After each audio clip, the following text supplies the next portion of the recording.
Now, I know the word discipline isn't very popular these days, and I would like to have a new word for it, because most people who teach disciplines don't teach them very well.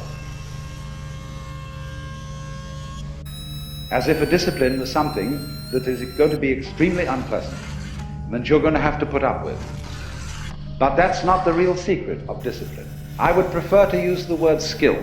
Discipline is a way of expression. Whatever you do, you require a skill.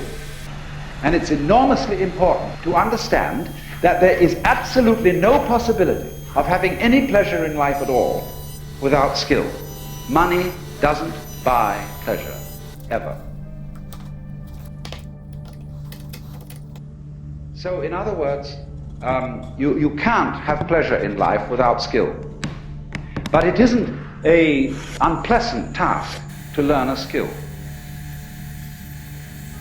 There is immense pleasure in learning how to do anything skillfully. To make carpentry things, to cook, to write, to calculate, anything you want can be immensely pleasurable to learn the discipline. You see what's happening. What you have to do, you have inspiration, but then you have to have technique to incarnate, to express your inspiration. That is to say, to bring heaven down to earth, and to express heaven in terms of earth. And that involves skill.